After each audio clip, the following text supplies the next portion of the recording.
Kasih Tuhan, Shalom. Kita bersyukur karena kita boleh beribadah kembali di tahun 2023 ini. Kita menikmati ibadah yang indah bersama Tuhan, boleh mendengar firman-Nya yang akan kita dengarkan pada pagi hari ini. Bapak Ibu yang dikasihi Tuhan, nanti akan ada soal kuis yang akan kita kerjakan untuk mempertajam pemahaman kita tentang firman Tuhan. Maka mari kita nanti boleh mengisinya. Tapi saat ini biarlah fokus dan hati kita hanya tertuju kepada Tuhan yang akan berbicara kepada kita lewat firman yang akan saya beritakan buat kita semua. Mari kita terlebih dahulu berdoa di hadapan Tuhan. Ya Tuhan yang baik, Tuhan yang mengerti keadaan kami, Tuhan yang mengetahui tentang seluk-beluk hati kami. Tuhan, tentu Engkau tahu apa yang ada di pikiran dan hati kami ketika kami duduk berada di tempat ini. Tapi biarlah semua itu dengan kuasa Roh Kudus kami ditolong untuk hanya firman-Mu sajalah yang memenuhi hati dan pikiran kami. Tuhan, kami rindu untuk mendengar suara-Mu, suara yang menyatukan kami sebagai tubuh Kristus, suara yang mau kami untuk hidup bersatu, untuk boleh menyatakan kemuliaan-Mu di tengah dunia ini. Tuhan, pimpin kami dengan Roh-Mu, supaya kami boleh berlaku dengan sesuai kehendak Tuhan ketika mendengar firman Tuhan. Dan biarlah Tuhan yang menolong hamba-Mu ini, yang penuh keterbatasan dan penuh ketidaksempurnaan di dalam penyampaiannya. Maka Tuhan saja yang memberikan hikmat kebijaksanaan, supaya jemaat Tuhan dapat menikmati semuanya sesuai dengan kehendak Tuhan, dan menjadi para pelaku firman yang menyenangkan hati Tuhan. Ini doa kami ya Tuhan, dalam nama Tuhan Yesus kami berdoa, amin. Bapak Ibu yang dikasihi Tuhan, tema yang akan kita bahas untuk firman Tuhan khususnya nanti sepanjang bulan Januari ini yaitu disatukan dalam tubuh Kristus. Disatukan dalam tubuh Kristus. Nah, dasar firman Tuhan yang akan kita renungkan bersama itu dari 1 Korintus 12. 1 Korintus 12 ayat yang ke-12 sampai ke-28. 1 Korintus 12 ayat yang ke-12 sampai ke-28. Saya akan bacakan untuk kita semua. 1 Korintus 12 ayat yang ke-12 sampai ke-28. Karena sama seperti tubuh itu satu dan anggota-anggotanya banyak, dan segala anggota itu sekalipun banyak merupakan satu tubuh, demikian pula Kristus. Sebab dalam satu roh kita semua, baik orang Yahudi maupun orang Yunani, baik budak maupun orang merdeka, telah dibaptis menjadi satu tubuh, dan kita semua diberi minum dari satu roh. Karena tubuh juga terdiri dari satu anggota. Karena tubuh juga tidak terdiri dari satu anggota, tetapi atas banyak anggota. Andai kata kaki berkata, karena aku bukan tangan, aku tidak termasuk tubuh. Jadi benarkah ia tidak termasuk tubuh? Dan andai kata telinga berkata, karena aku bukan mata, aku tidak termasuk tubuh. Jadi benarkah ia tidak termasuk tubuh? Andai kata tubuh seluruhnya adalah mata, di manakah pendengaran? Andai kata seluruhnya adalah telinga, di manakah penciuman? Tetapi Allah telah memberikan kepada anggota masing-masing secara khusus suatu tempat pada tubuh, seperti yang dikehendakinya. Andai kata semuanya adalah satu anggota, di manakah tubuh? Memang ada banyak anggota, tetapi hanya satu tubuh. Jadi mata tidak dapat berkata kepada tangan, aku tidak membutuhkan engkau. Dan kepala tidak dapat berkata kepada kaki, aku tidak membutuhkan engkau.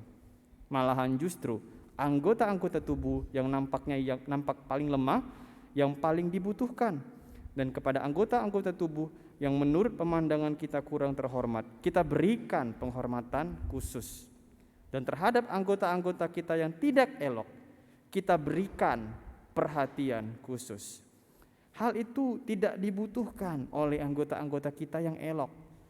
Allah telah menyusun tubuh kita begitu rupa, sehingga kepada anggota-anggota yang tidak mulia diberikan penghormatan khusus, supaya jangan terjadi perpecahan dalam tubuh, tetapi supaya anggota-anggota yang berbeda itu saling memperhatikan.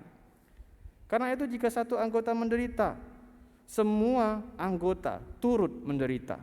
Jika satu anggota dihormati, semua anggota turut bersukacita.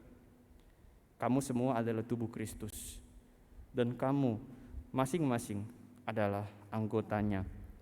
Dan Allah telah menetapkan beberapa orang dalam jemaat. Pertama sebagai rasul, kedua sebagai nabi, ketiga sebagai pengajar. Selanjutnya mereka yang mendapat karunia untuk mengadakan mukjizat, untuk menyembuhkan, untuk melayani, untuk memimpin, dan untuk berkata-kata dalam bahasa roh. Amin. Demikian jawab pembacaan firman Tuhan. Berbahagialah kita yang membaca, mendengar, dan menjadi para pelaku firman di tengah kehidupan kita sehari-hari.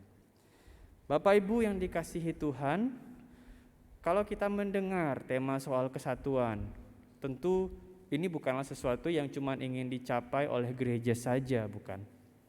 Banyak sekali organisasi, bahkan mungkin di tengah keluarga, di dalam lingkup institusi organisasi yang paling sederhana yaitu keluarga, kita sendiri ingin sekali ada kesatuan.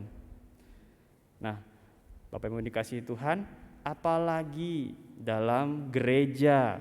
Gereja sebagai satu institusi yang dibangun Kristus dengan darahnya sendiri.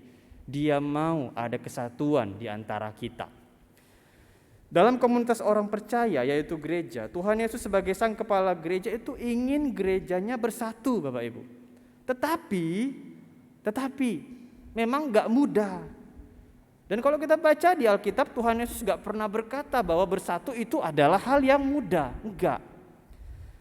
Tuhan Yesus gak berjanji bahwa pembentukan gerejanya supaya menyatu itu bukanlah hal yang mudah. Dalam Alkitab kita menemukan berbagai banyak istilah yang menggambarkan bahwa ada aja hal-hal yang ingin mengganggu kesatuan gereja. Misalnya kalau kita baca soal lalang di antara gandum, serigala-serigala yang ganas yang hendak masuk ke tengah-tengah kawanan domba yang pernah tertulis di Kisah Rasul 20 ayat 29. Semua itu menggambarkan pengganggu kesatuan orang percaya, pemecah belah yang ingin membuat gereja yang dibangun Kristus itu hancur dan rusak. Dan biasanya Bapak Ibu yang dikasihi Tuhan, targetnya adalah orang-orang Kristen yang belum dewasa imannya. Yang imannya masih disebut Paulus seperti iman yang kanak-kanak. Orang-orang yang digambarkan Paulus yang masih membutuhkan susu, belum bisa makan makanan yang keras, belum bisa menerima kebenaran Injil apa adanya, kemudian masih lemah hatinya dan gampang tersulut iri hati dan perselisihan.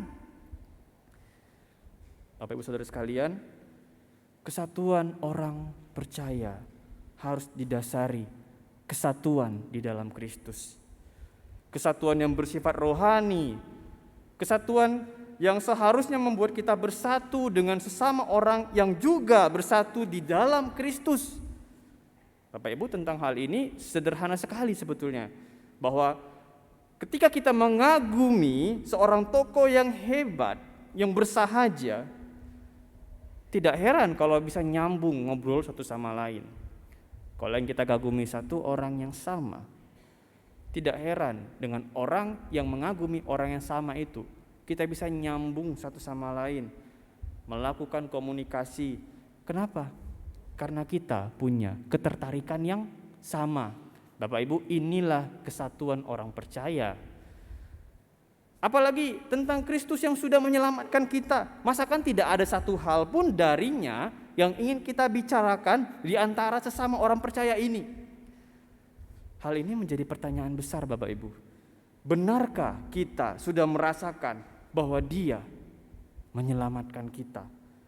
Adakah rasa kagum dan senang atas kebaikannya?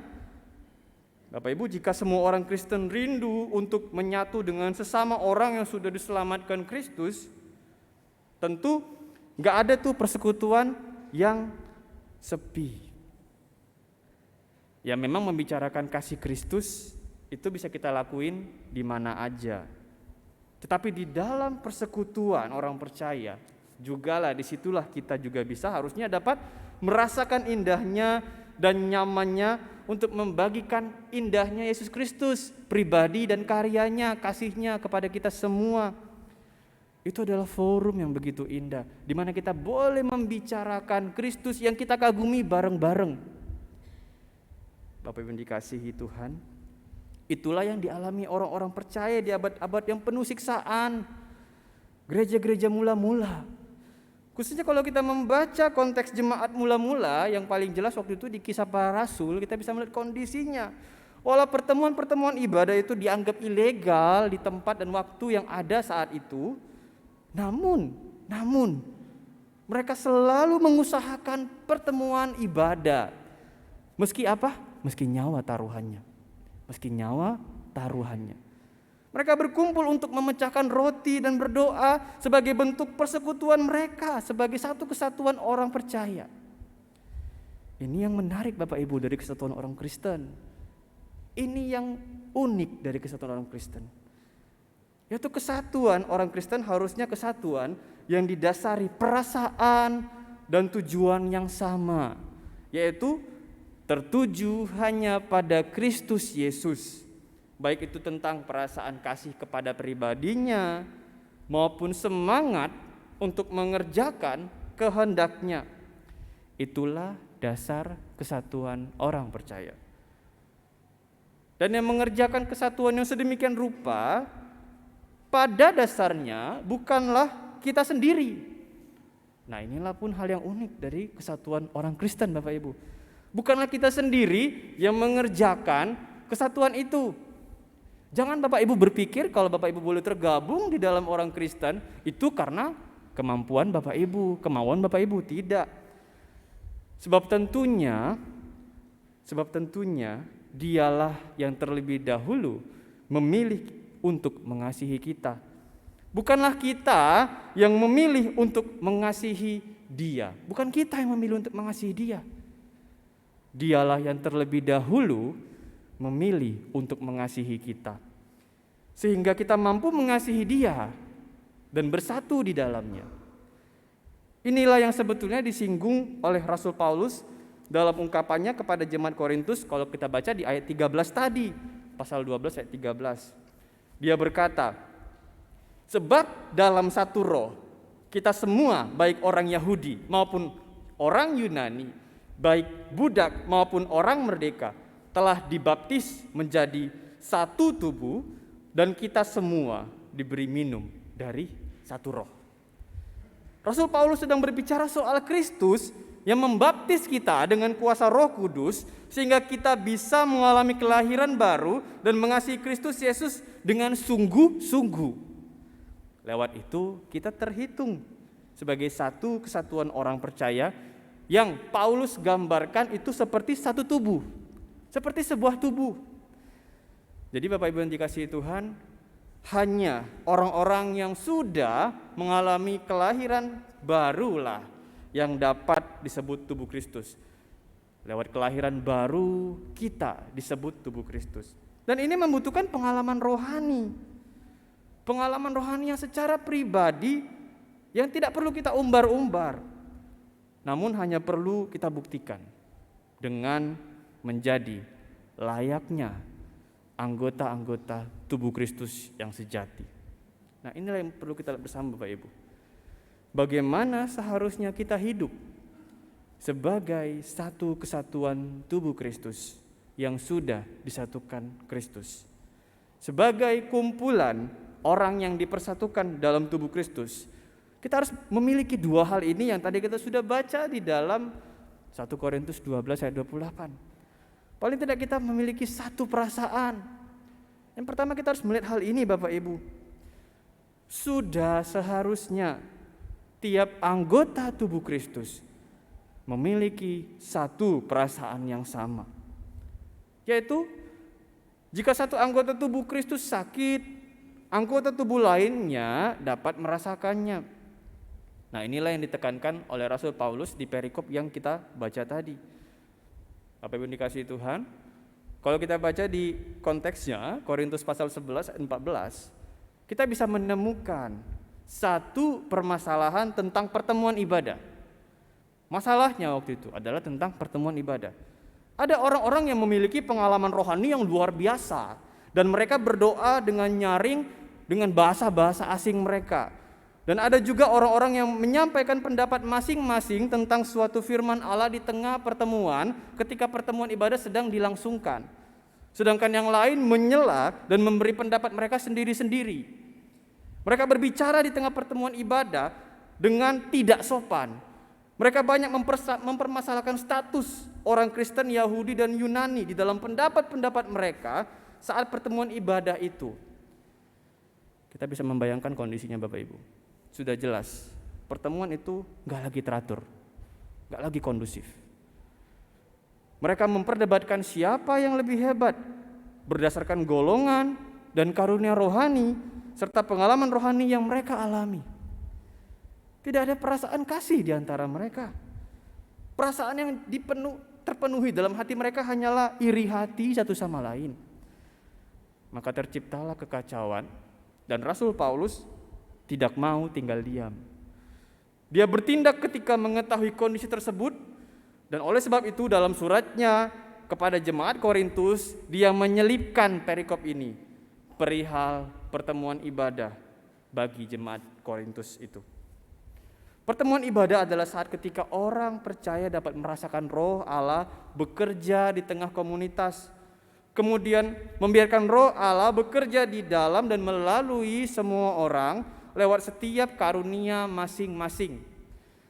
Nah, hal itu semua hanya dapat terwujud dalam kesatuan. Dan itu diterapkan dalam keteraturan. Keteraturan itulah yang ingin dijelaskan Rasul Paulus ketika dia menggambarkan kesatuan orang percaya bagaikan tubuh Kristus. Sebab Bapak Ibu, di dalam satu tubuh, setiap anggotanya sudah bekerja sesuai dengan sistem yang teratur. Bapak Ibu, ini adalah satu ilustrasi dari Rasul Paulus. Ilustrasi yang relevan, ilustrasi yang tepat, ilustrasi yang cocok untuk menggambarkan bagaimana kesatuan orang percaya itu seharusnya. Yaitu kalau ada satu tubuh saja yang bermasalah, maka akan mengganggu sistem keteraturan yang ada, sehingga tubuh akan mengalami masalah pula. Jika satu orang menderita, semua orang turut menderita. Jika satu anggota dihormati, semua anggota turut bersuka cita. Tidak ada iri dengki di dalam kesatuan tubuh. Ide pokok ini adalah penekanan buat kita bahwa merendahkan tiap anggota gereja, apapun kondisi dan golongannya, itu gaklah pantas, tidaklah hal yang pantas. Bahkan meskipun kelihatannya pengalaman rohaninya orang itu tidak sehebat yang kita bayangkan, tetapi sebagai orang yang sudah lahir baru, tidaklah pantas kalau kita merendahkan atau mendiskriminasi anggota tubuh lainnya. Jika ada yang melakukannya, tidak menutup kemungkinan orang yang melakukannya sebetulnya tidak termasuk anggota tubuh Kristus. Mengapa demikian Bapak Ibu? Logikanya, faktanya, karena tidak mungkin ada anggota tubuh yang merendahkan anggota tubuh lainnya. Faktanya itu. Jadi ketika kita merendahkan anggota tubuh lainnya, mungkin kalau kita belum termasuk di dalam anggota tubuh Kristus. Faktanya, tiap anggota tubuh merasakan apa yang dirasakan anggota tubuh lainnya, seperasaan, sependeritaan. Tentang ini di Filipi 2:5 Rasul Paulus pernah menasihati jemaat di Filipi untuk memiliki pikiran dan perasaan yang terdapat juga dalam Kristus Yesus. Bapak Ibu, mengingat perasaan yang terdapat dalam Kristus Yesus, kita seharusnya melihat bagaimana dia memandang orang banyak yang hidup dengan penyakit serta penuh kelemahan. Di dalam Injil, dia memandang orang-orang yang lemah seperti itu bagaikan domba yang tidak bergembala. Bagaikan domba yang tidak bergembala. Perasaan Yesus Kristus adalah buat mereka yang lemah. Perasaan Kristus adalah bagi mereka yang lemah. Jadi kalau kita berkata punya satu perasaan dan perasaan kita sebagai tubuh Kristus adalah perasaan Kristus sendiri. Kalau kita berkata demikian, maka sudah seharusnya satu perasaan kita pun hanyalah bagi mereka yang lemah. Lemah kesehatannya, lemah ekonominya, lemah imannya.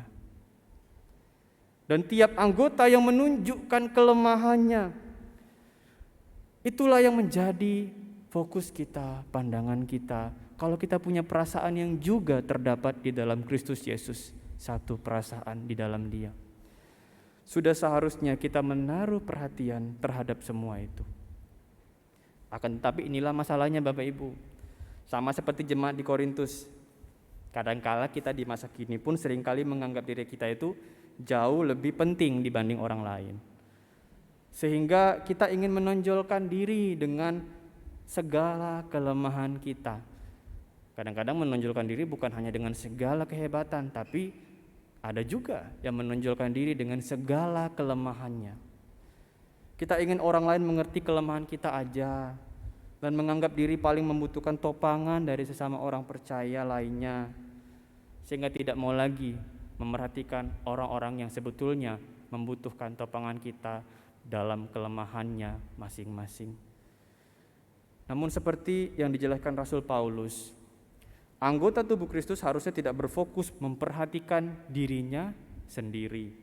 Tetapi di tengah perbedaan yang ada, tiap anggota harus saling memperhatikan.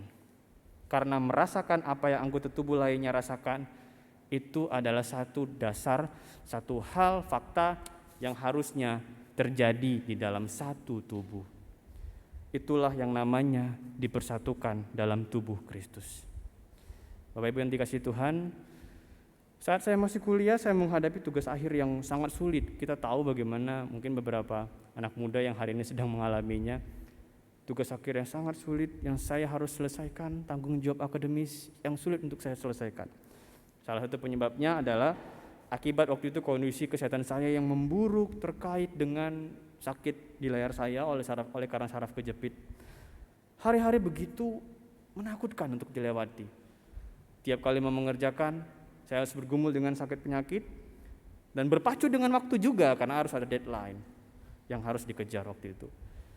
Dalam kondisi yang menakutkan itu, saya kemudian malah diizinkan Tuhan dalam kondisi tertentu yang saya tidak pahami, yaitu saya kemudian makin didekatkan dengan beberapa rekan seangkatan di kampus yang juga sedang bergumul dengan tugas akhir mereka masing-masing. Padahal kalau diingat-ingat, sebelumnya persahabatan kami tidak seerat itu, tidak sedekat itu.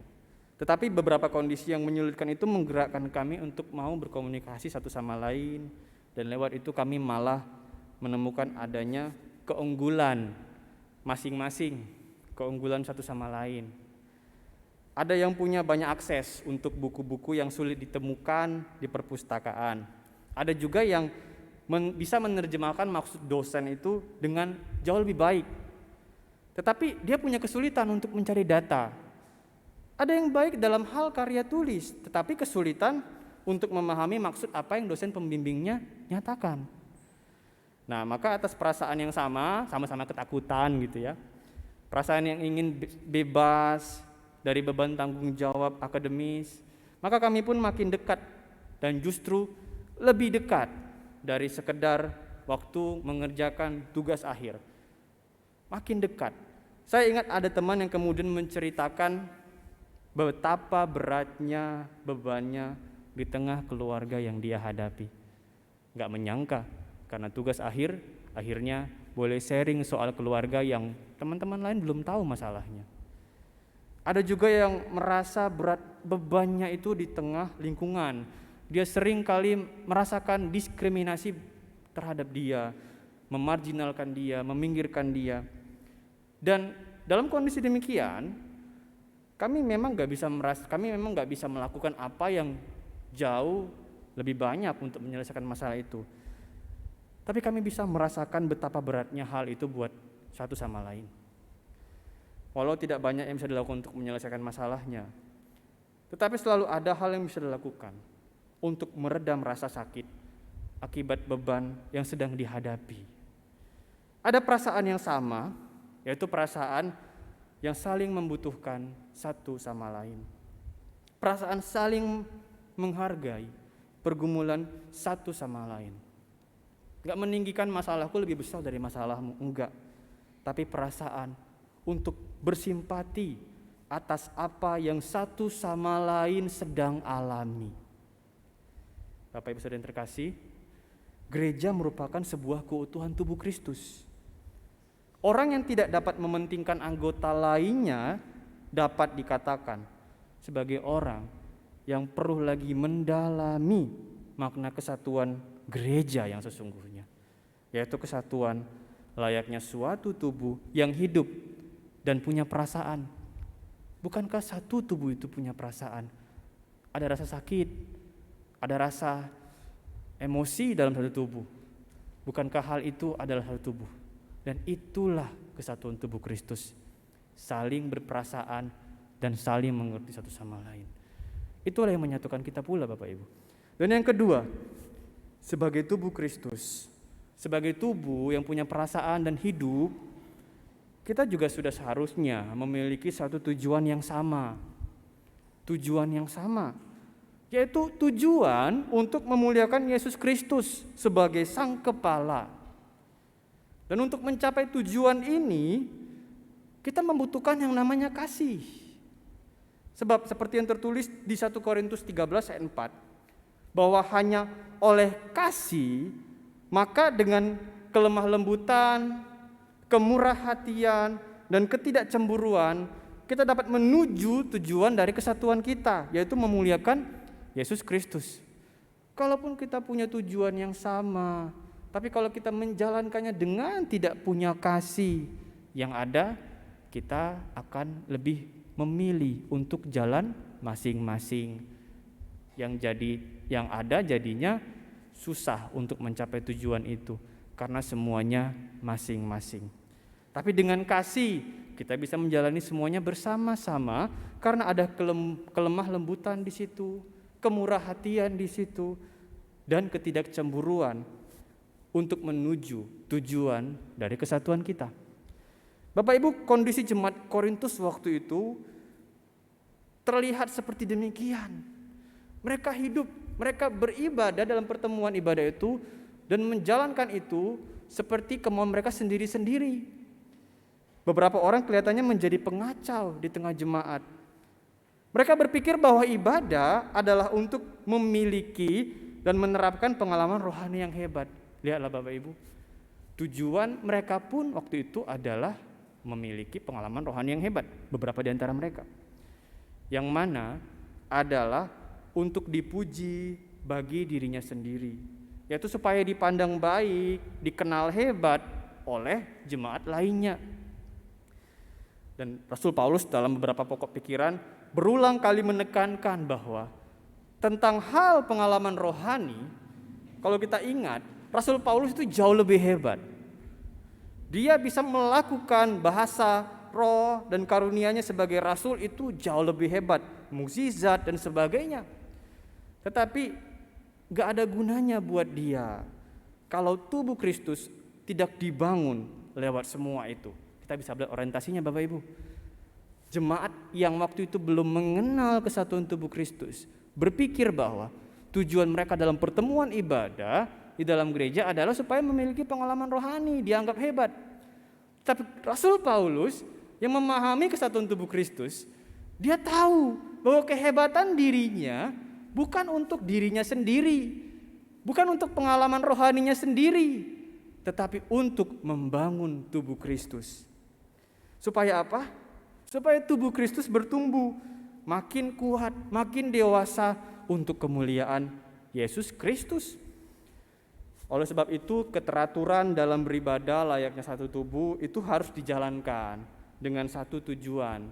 Tujuannya yaitu supaya Tuhan Yesus makin dimuliakan dengan tubuh Kristus yang bertumbuh hari demi hari. Makin banyak orang yang mengenal Tuhan Yesus sebagai Allah dan Juru Selamat. Kita bisa memahami bahwa ada orang-orang di tengah jemaat Korintus itu menganggap dirinya tubuh Kristus. Akan tetapi orientasi bergerejanya bukanlah untuk membangun tubuh Kristus. Sebaliknya, dia ingin menguntungkan dirinya sendiri. Maka Rasul Paulus pun menyatakan, apapun karunia dan jabatan gerejawi yang mereka emban, mereka hanyalah tubuh Kristus. Mereka bukanlah tubuh Kristus yang sesungguhnya. Karena mereka tidak bertujuan untuk menumbuhkan tubuh Kristus sendiri. Tidak ada gunanya semua itu jikalau tidak ditujukan untuk membangun jemaat. Dan dengan kasih kita, tubuh Kristus dapat menerapkan itu. Bapak Ibu Saudara sekalian, Tuhan Yesus pernah berfirman dalam Yohanes 17 ayat 23. Dia berkata dalam doanya tentang kesatuan jemaat, Aku di dalam mereka dan engkau di dalam aku, supaya mereka sempurna menjadi satu, agar dunia tahu bahwa engkau yang telah mengutus aku dan bahwa engkau mengasihi mereka sama seperti engkau mengasihi aku. Bapak yang dikasihi Tuhan, kesatuan kita dengan Kristus dan sesama itu bukan untuk status kekristenan saja, tetapi lebih dari itu, agar dunia tahu bahwa Allah pencipta langit dan bumi mengasihi kita. Agar dunia ini tahu siapa Tuhan Yesus yang hanya karena oleh dirinya lah Bapa mengasihi kita. Agar dunia tahu bahwa Tuhan Yesus itu adalah Allah dan Juru Selamat. Maka lihatlah betapa pentingnya kesatuan kita, Bapak Ibu. Harusnya inilah yang kita jadikan tujuan kita dalam bergereja, yaitu supaya dengan kesatuan kita sebagai tubuh Kristus yang hidup, dunia ini bisa mengenal siapa Yesus yang benar, bagaimana Yesus yang benar, dan bagaimana dia hidup dan juga berkarya buat kita. Bapak Ibu yang dikasihi Tuhan, gagasan tentang kamu adalah tubuh Kristus, kamu adalah tubuh Kristus, itu adalah suatu gagasan yang begitu besar, Bapak Ibu. Kristus tidak lagi ada di dunia ini, tetapi kita adalah tubuh Kristus. Dia tidak lagi ada di dunia ini seperti ribuan tahun yang lalu, dia hidup seperti manusia dan menjalankan karyanya. Tetapi firman Tuhan berkata, kita adalah tubuh Kristus. Ini adalah gagasan yang besar. Kalaupun kehendaknya dan tujuannya harus diwujudkan supaya gereja makin diperluas dan tubuh Kristus makin dibangun, itu artinya maka kitalah yang harus berperan. Kita yang harus berperan. Dia menginginkan kita, dia mau kita menjalankan tugas itu di dalam dunia ini. Jika dia ingin agar domba-dombanya, jemaatnya diajari, dia mau seorang pengajar untuk mengajarkan dasar-dasar iman yang tepat. Jika dia ingin seseorang yang sakit untuk diobati, dia mau seorang dokter atau tenaga medis untuk menjalankan peran itu, mengobati yang sakit. Jika dia mau kebenaran Injil disebarkan ke wilayah-wilayah pelosok yang sulit dijangkau, dia mau seseorang yang punya keahlian untuk masuk ke wilayah itu supaya beritanya tersampaikan. Jika dia mau gerejanya menjadi komunitas yang penuh kekeluargaan, dia mau para pemimpin komunitas yang punya kapasitas untuk memimpin kebersamaan. Bapak Ibu, arti dari semua ini adalah menjadi tubuh Kristus. Menjadi tubuh Kristus adalah menjadi apa yang Kristus kehendaki sesuai kapasitas kita masing-masing buat kemuliaannya. Dan hanya dengan kasih yang saling melayani, maka semua hal yang kita kerjakan akan betul-betul menjadi kemuliaan buat Kristus Yesus. Oleh sebab itu, marilah kita arahkan tujuan hidup kita, khususnya dalam bergereja, yaitu demi menumbuhkan tubuh Kristus di tempat kita berada saat ini, khususnya buat kita di tengah GKM Jemaat Saron ini. Bapak Ibu dikasihi Tuhan, menjadi tubuh Kristus berarti kita haruslah sudah mengalami kelahiran baru di dalam kuasa Roh Kudus terlebih dahulu. Dan menjadi tubuh Kristus berarti kita dapat bersimpati dan merasakan beban yang saudara seiman kita alami. Dengan begitu, kita akan bisa saling menopang untuk mencapai tujuan dari satu kesatuan tubuh Kristus, yaitu memuliakan Dia di dalam kasih yang kita terapkan sesuai kapasitas karunia kita masing-masing. Kiranya Tuhan menolong kita untuk menjadi tiap anggota tubuh Kristus yang berperan di dalam pertolongan anugerah-Nya. Amin, mari kita berdoa. Tuhan, kami berdoa buat tiap anggota tubuh Kristus, buat diri kami, buat setiap anggota yang mengambil bagian di dalam satu kesatuan tubuh Kristus. Tolonglah kami ya Tuhan, supaya kami dapat menjadi anggota-anggota yang Sang Kepala inginkan, melakukan, berperan sesuai sistem keteraturan yang sudah seharusnya kami kerjakan, sesuai karunia yang sudah Tuhan nyatakan buat kami. Biarlah firman-Mu ini menolong kami untuk menyadari identitas kami sebagai tiap anggota tubuh Kristus, bahwa ketika kami dipersatukan di dalam tubuh Kristus, kami pun harus berperan dengan satu perasaan dan satu tujuan yang sama, yaitu untuk memuliakan nama-Mu ya Tuhan. Ini doa kami ya Tuhan. Di dalam nama Tuhan Yesus kami berdoa dan bersyukur. Amin.